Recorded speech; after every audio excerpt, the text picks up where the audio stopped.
নমস্কার, সবাই ভালো আছেন তো? কিছুক্ষণের আরও একটি নতুন ব্লগে আপনাদের সবাইকে স্বাগত। আজ ভাবলাম সন্ধেবেলা একটু চা বানাবো, আর তার সাথে অল্প করে ভেজ পাকোড়া, আর সাথে সাথে আপনাদের সাথে একটু গল্পও করা যাবে। কারণ আজকে তেমন কিছু জোগাড় নেই, তাই সন্ধ্যের চায়ের সাথে অল্প করে ভেজ পাকোড়া। চলুন শুরু করি।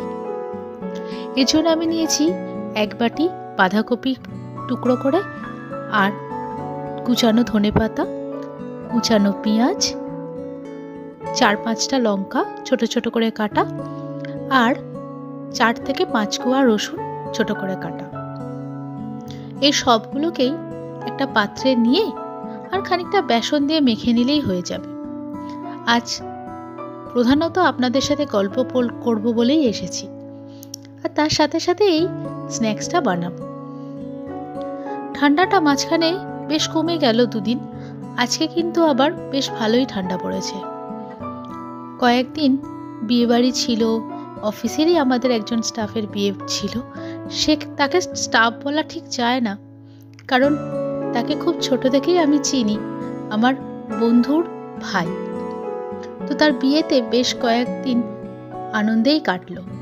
আচ্ছা, সব সবজিগুলো দিয়ে আমি এখানে 4 চামচ মতন বেসন দিয়ে দেবো।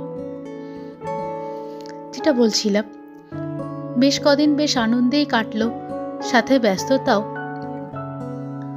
তা বিশেষ কিছু জোগাড় ঘরে ছিল না। এখানে আমি দিয়ে দিচ্ছি 2 চামচ মতন কর্নফ্লাওয়ার। কর্নফ্লাওয়ারটা দিলে একটু মুচমুচে হয়। আর জিঞ্জার পাউডারটা দিচ্ছি, কারণ আদাটা না কুচো করে দিলে ওটা ভাজার পর যখন খাই মুখে পড়লে ঠিক ভালো লাগে না, তাই পাউডারটা দিয়ে দিলে ভালো হয়। আর দিলাম 1 চামচ মতন আমচুর পাউডার। এই আমচুর পাউডারটা দিলে বেশ একটা পকোড়ার মধ্যে টক ভাবটা আসে।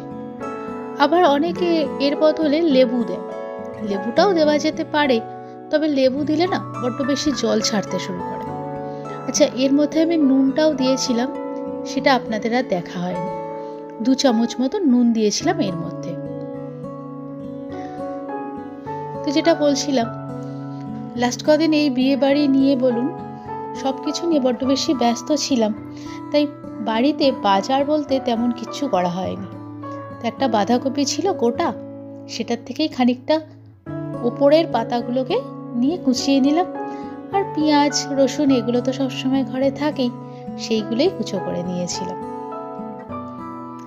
তো সবটা মাখা হয়ে গেছে, এগুলোকে এবার একটু তেলে গরম গরম ভেজে নেব, আর সাথে করে নেব 2 কাপ চা।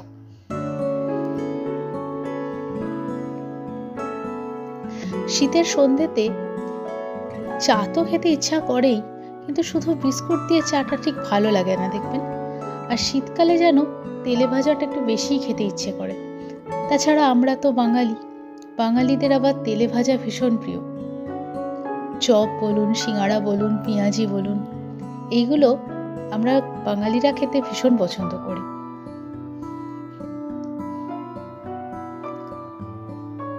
একটা দিক একটু ভাজা হয়ে গেলে এগুলোকে উল্টে দিচ্ছি। কিছুক্ষণ উল্টো দিকটা ভাজা হবে, আবার একবার উল্টে দেব।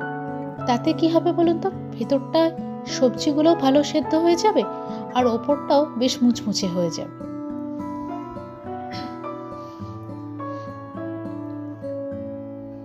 আমার মেয়ে এখন গেছে পড়তে, সে পড়ে এলে এগুলো বানানো তো ততক্ষণে হয়ে যাবে, তার বেশ ভালোই লাগবে।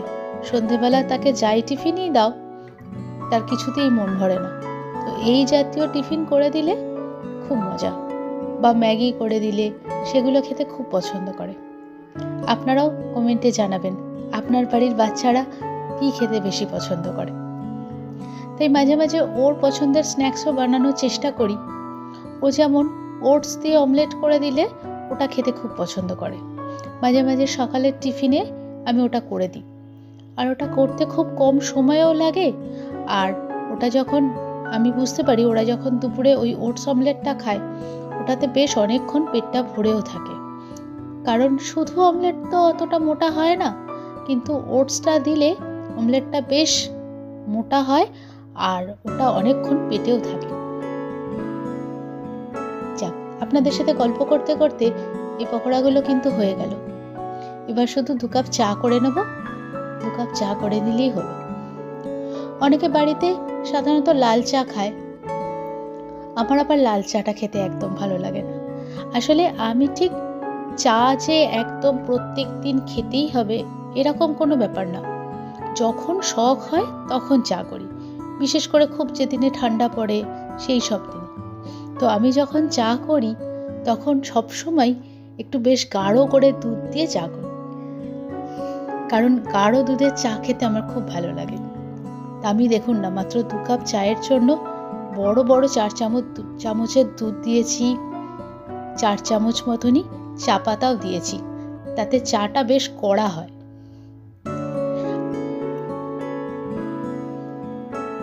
আর চিনি দিলাম 2 চামচ। আমি না চিনিটা সাধারণত পাউডার করে রাখি, কারণ পাউডার করে রাখলে ওই চিনিটা খুব তাড়াতাড়ি গুলে যায়।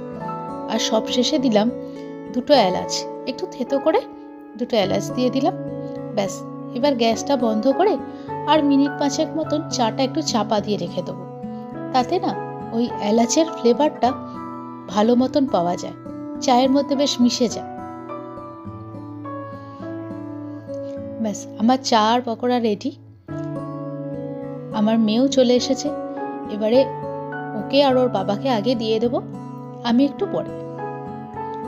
গল্প করতে করতে আজকের ভিডিওটার প্রায় শেষে চলে এসেছি।